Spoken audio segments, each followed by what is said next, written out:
오늘 여러분과 함께 믿음의 동력자를 세우라 라는 제목으로 말씀을 함께 나누고자 합니다. 우리가 알듯이 출애굽할 때 이스라엘 백성들의 숫자는 남자만 거의 60만에 육박했습니다. 그 이상 되었죠. 그리고 남자만 60만이니까 여자들 또 이제 아이들까지 다 합치면 추정컨대 대략 최소 200만 명, 어떤 학자들은 250만까지 추정을 하거든요. 200에서 250만까지 되었을 거라고 추정합니다. 엄청난 숫자죠. 이 엄청난 숫자가 삶의 기반이 전혀 없던 광야에서 어울려 산다는 것은 사실 정말 쉬운 게 아닙니다. 200만 명이 오밀조밀 광야에서 산다고 생각해 보십시오. 얼마나 많은 사건 사고가 발생했을까요? 얼마나 많은 갈등이 벌어졌을까요? 이웃 간의 시비, 가족 간의 갈등, 심지어 폭력 사건, 사기 사건, 치정 사건, 이런 것들이 아마 끊임없이 그 안에서 발생했을 것입니다.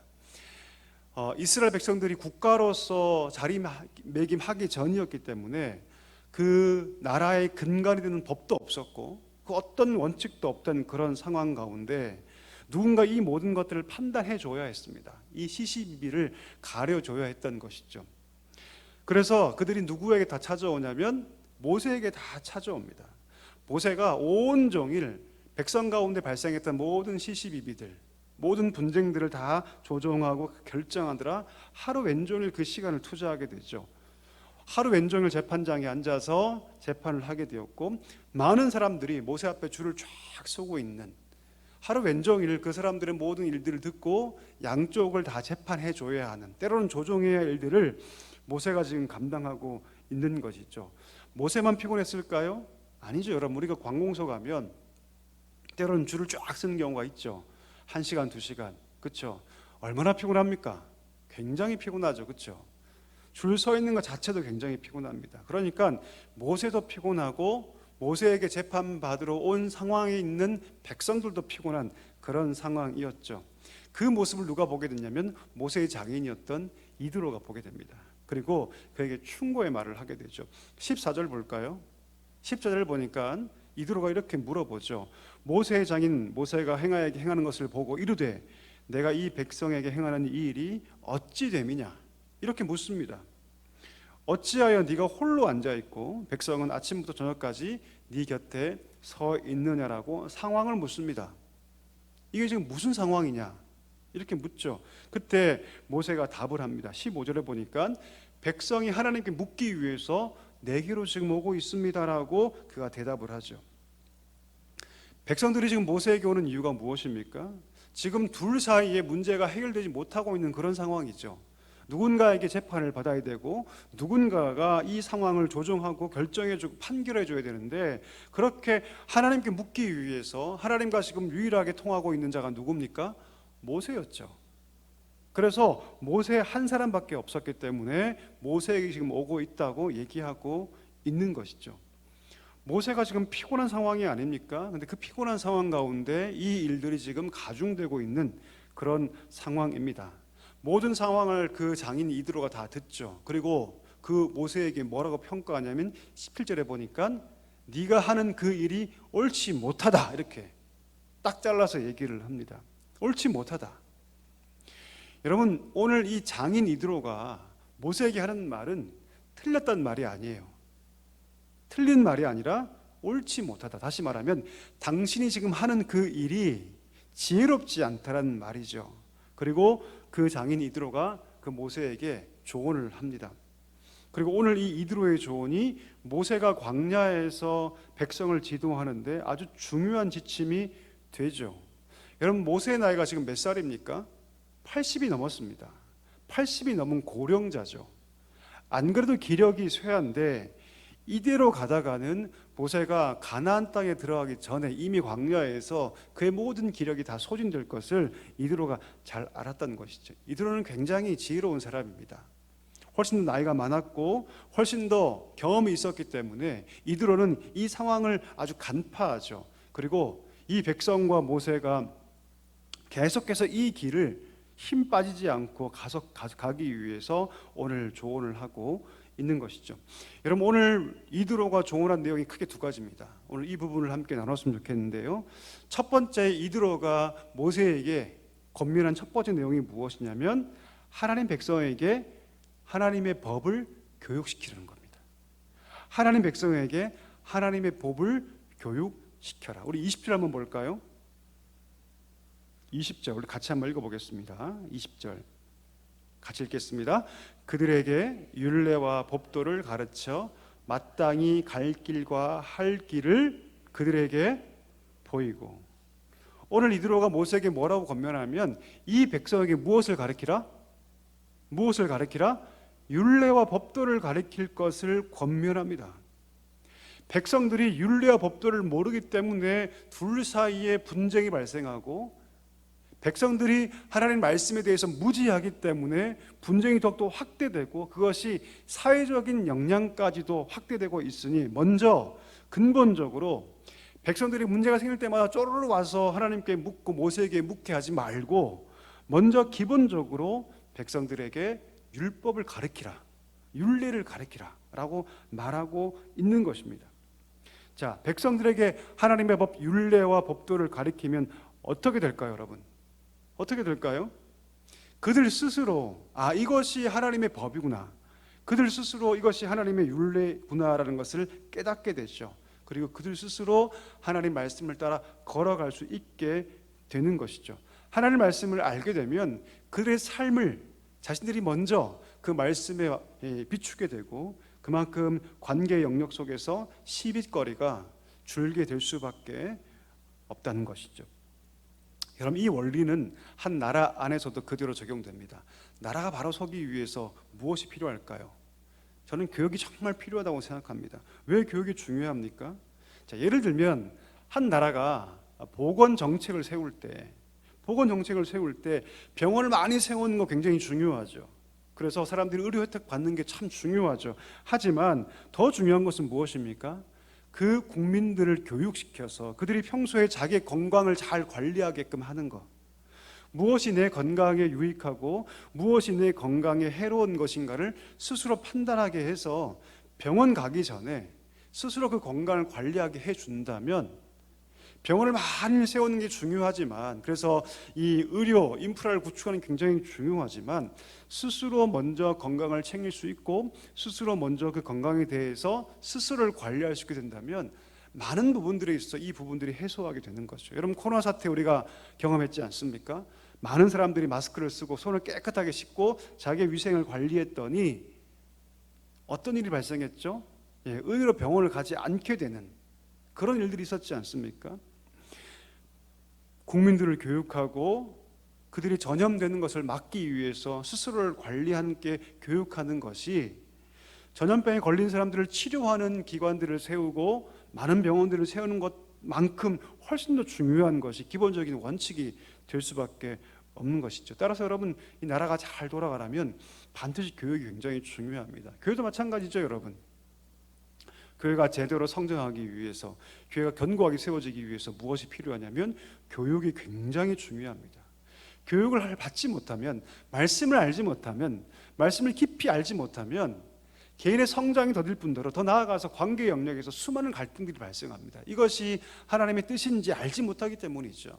더 나아가서 갈등이 생겼을 때 서로와 같은 관점을 가지고 그 문제를 바라보면 의외로 문제는 굉장히 쉽게 풀어주고 해결되는데, 말씀의 법을 알지 못하니까 갈등이 더 증폭되는 것을 보게 되는 것이죠. 여러분, 사도행전에 보면 교회가 처음 태동될 때 가장 처음으로 언급된 것이 있는데, 사도행전 2장 42절에 뭐라고 얘기하냐면 그들이 함께 모여서 사도의 가르침을 받았다라고 얘기합니다. 이것이 교회의 시작입니다. 교회의 시작. 교회의 시작은 함께 모여서 떡을 떼는 것, 함께 모여서 교제하는 것이 아니었고, 그들이 왜 공동체 생활을 하냐면 함께 모이는 것이 즐겁고 행복해서가 아니라, 여러분, 그 당시에 랍비에게 무엇인가를 배우기 위해서는 일정 기간 공동체 생활을 했습니다. 그래서 예수님께서 뭐라 그러십니까? 너희가 나를 따르라 말씀하시죠. 그 당시 전통이었습니다.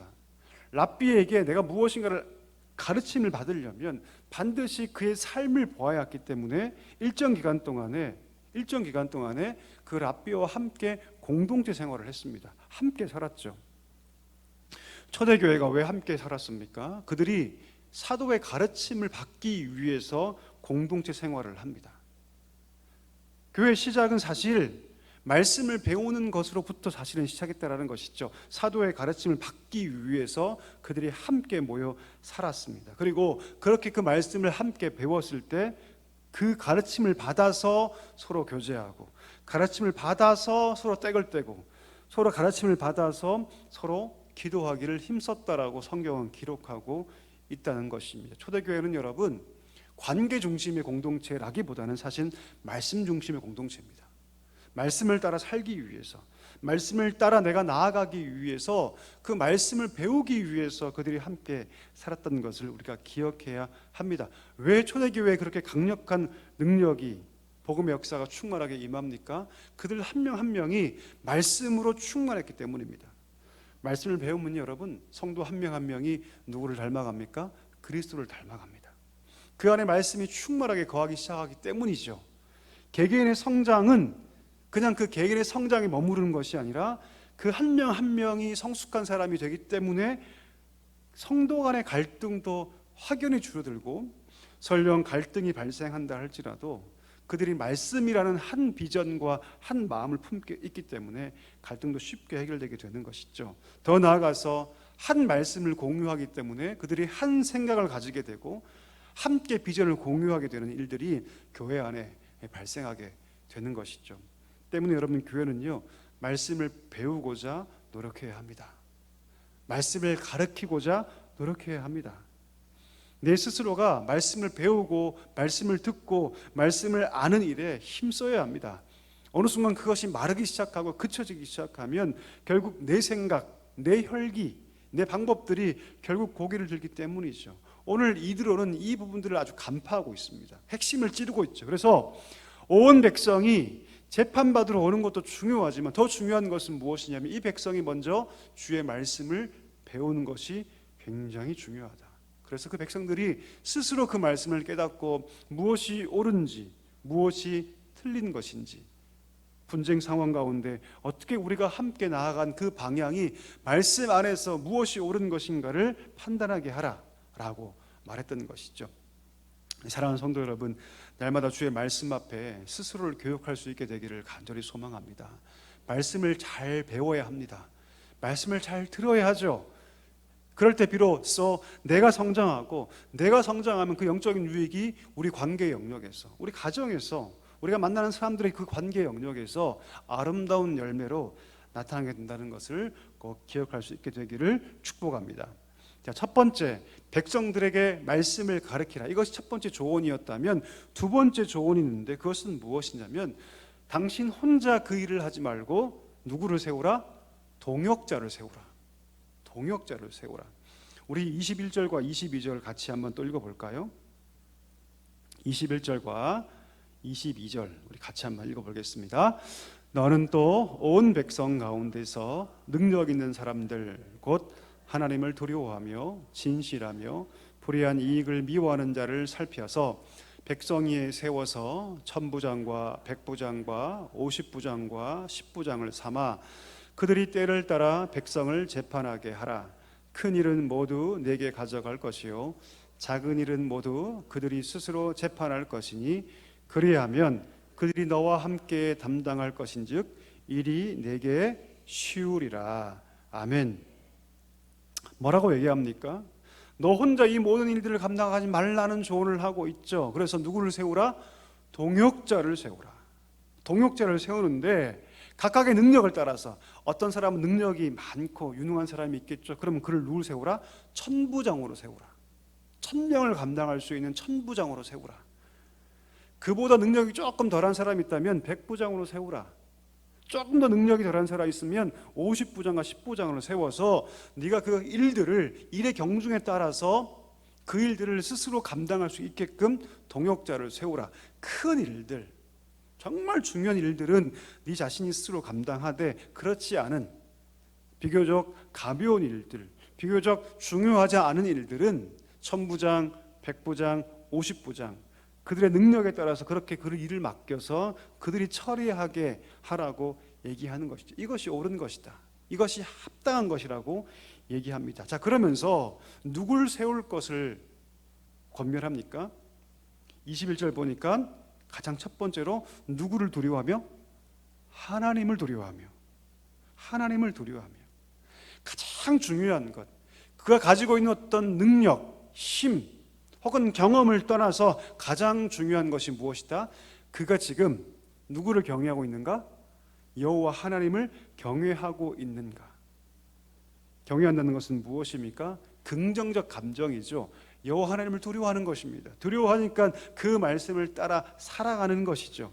다시 말하면 경건한 사람, 믿음의 색깔이 분명한 사람, 그런 사람을 세워야 한다고 오늘 이드로가 얘기하고 있습니다. 자, 그럼 여러분, 그 사람의 그 경건을 우리가 어떻게 알 수 있을까요? 그 사람이 지금 여호와를 두려워하고 경외한다는 것을 우리가 어떻게 알 수 있을까요? 보통 어떻게 할 수 있냐면 그가 드리는 예배의 삶을 통해서 알 수 있습니다. 예배의 삶을 통해서. 그 사람이 일반적인 교회에서 그래서 일꾼을 뽑을 때 가장 먼저 보냐면 예배의 신실성을 봅니다. 예배를 목숨처럼 여기고 있는가, 그리고 그 예배의 태도가 어떤가, 그의 개인의 예배와 그의 삶의 예배가 어떤가를 가장 중점적으로 봅니다. 왜냐하면 하나님과의 관계가 회복되면 가장 먼저 어떤 부분이 회복되냐면 예배가 회복되기 때문이죠. 예배를 얼마나 하나님 앞에서 신실하게 잘 드리고 있는가, 단지 횟수만이 아니라 얼마나 진실하게 예배를 드리고 있는가. 반대로 많은 사람들이 그를 좋아하고 아무리 그가 인기가 있어도 그 예배의 삶이 지금 무너져 있다면 뽑아서는 안 되죠. 그건 경외하고 있는 것이 아닙니다. 하나님을 경외하면 예배를 드릴 수밖에 없어요. 하나님을 경외하면 예배를 드릴 수밖에 없습니다. 제가 지난주에 얘기했죠, 여러분. 야곱이 하나님과의 관계를 회복한 다음에 가장 먼저 뭐 합니까? 예배하죠. 그가 베고 잤던 돌을 세워서 하나님께 예배하지 않습니까? 그 엉망진창이었던 야곱도 그런데 우리가 하나님을 경외하게 되면요, 예배하게 됩니다. 따라서 여러분, 일꾼을 할 때 가장 중요한 것은 예배입니다. 예배. 누군가 예배하고 있지 않아요. 그럼 그에게 일을 맡기면 됩니까? 안 됩니까? 거의 그렇게 되면 안 됩니다.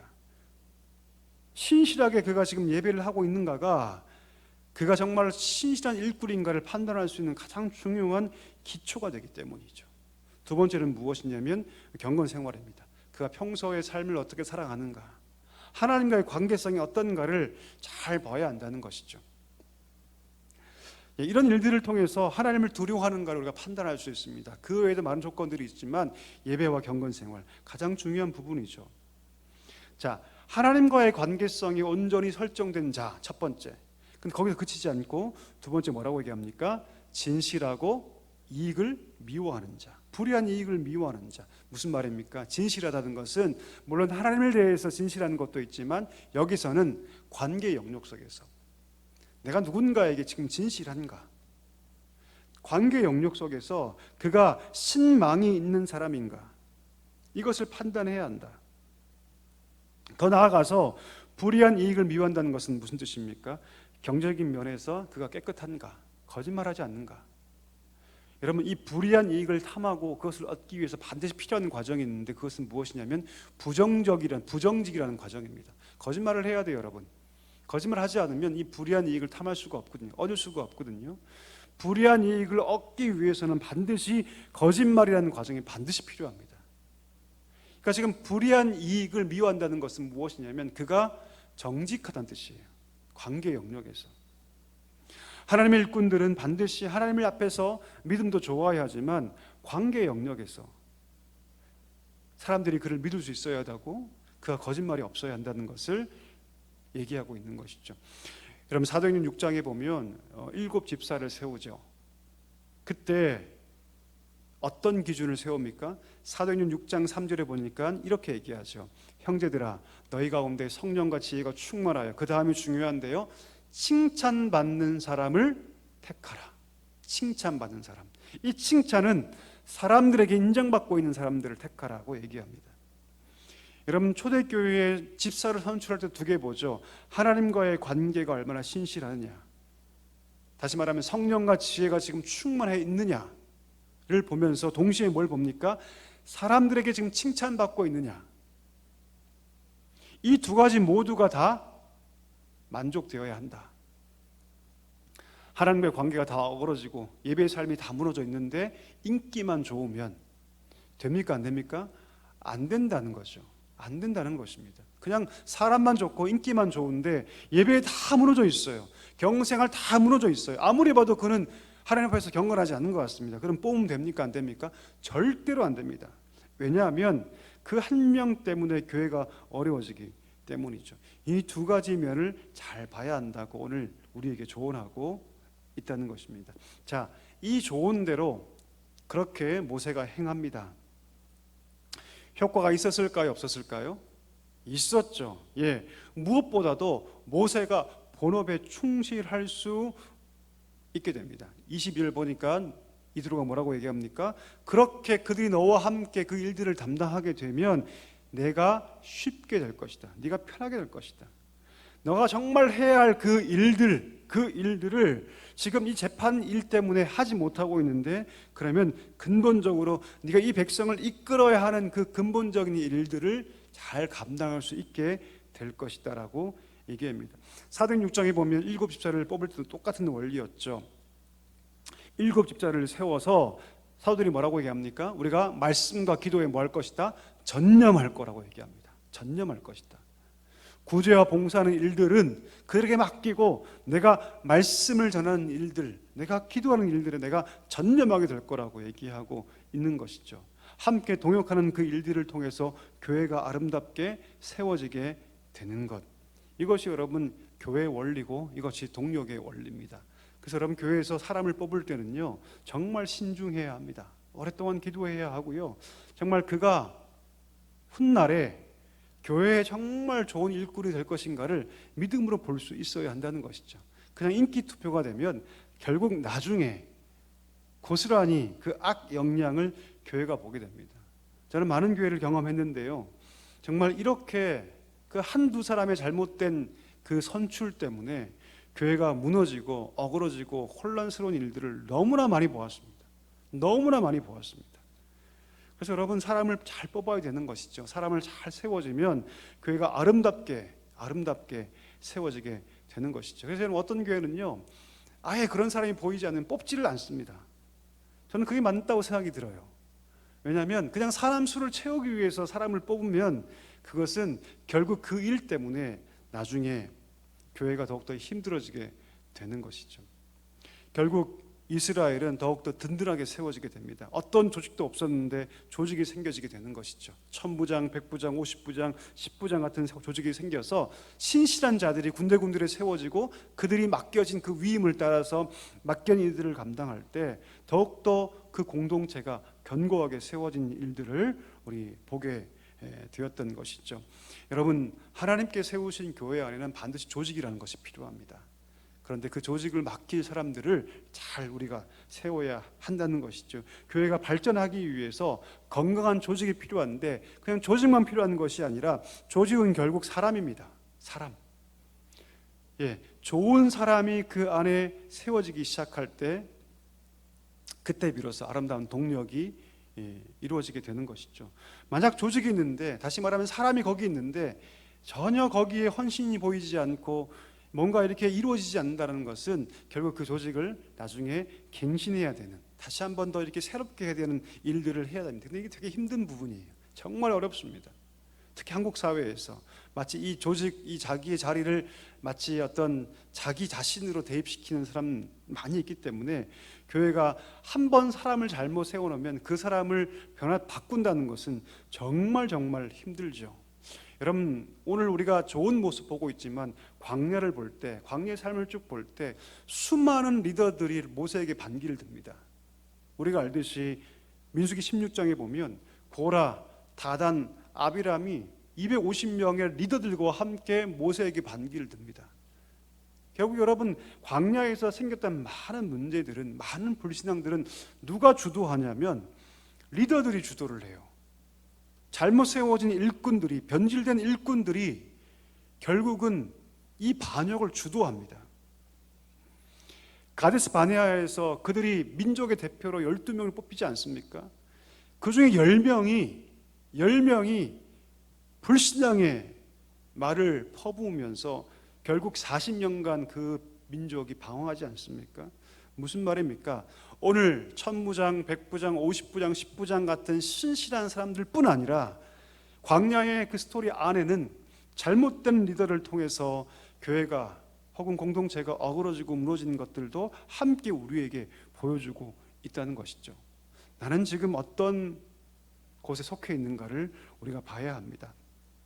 조직이 필요하죠. 일꾼도 세워야 하죠. 그러나 그 일에 우리가 너무너무 신중해야 합니다. 정말 많은 기도가 필요하고 그런 자들이 정말로 주의 일꾼으로 세워져서 교회를 아름답게 세워가는 그 일들에 쓰임 받도록 우리가 그들을 도울 일도 필요하다라는 것이죠. 말씀을 정리하기를 원합니다. 오늘 이 모세가 맞닥뜨린 큰 어려움 앞에 오늘 이드로는 사람을 세울 것을 얘기합니다. 그러나 그 이전에 먼저 온 백성들이 말씀으로 세워질 것을 얘기하고 있다는 것이죠. 바라기는 우리가 먼저 말씀 앞에 세워지기를 간절히 소망합니다. 여기 계신 모아는 만들은 다 일꾼들이 있죠. 하나님의 직분자들이 있죠. 나는 지금 하나님의 귀한 일들을 잘 감당하고 있는가? 자신을 잘 돌아보면서 하나님께 우리 자신을 드릴 수 있는 우리 모두가 되기를 주의 이름으로 간절히 축복합니다.